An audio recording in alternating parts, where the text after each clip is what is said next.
6 years ago. I remember going to dinner with you and a few other folks that were just getting onto the policy committee. It was just started. David Blumenthal was the national coordinator, and we were forming that first FACA.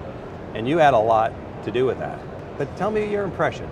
You know, meaningful use, did it come together the way you thought it would? Yeah, I thought it was a remarkable time when we were collectively all starting off on this journey, as we say.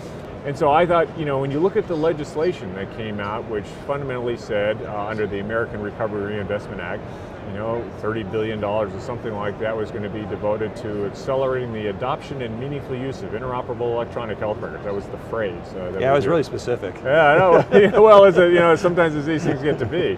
I thought that was a real recognition by the government that if we're really going to transform care, you got to have a solid base of electronic health records that people are using effectively. So the phrase meaningful use was important, and the phrase interoperability was important. And so you see, after a lot of hard work by a lot of committees and a lot of federal folks and the industry overall, that the adoption has really gone up dramatically. I mean, the level of adoption. Interoperability is still struggling, but some progress has been made.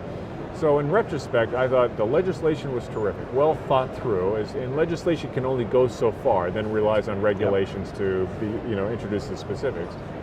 I think meaningful use became way too feature function descriptive, and it started to design the EHR and kind of losing sight of the original intent, which is to improve care. At the same time, you allow the market to innovate. So I thought it got carried away with that, and I am beginning to see it's going back to its root in stage 3, and I frankly think stage 3 is the last stage. We will not see a subsequent stage that goes through there. So I think there's a time to recalibrate, and that may be in process with Karen DeSalvo, who runs the Office of the National Coordinator for HIT, understanding this, and I think collectively working with us to get them back to its roots, so to speak.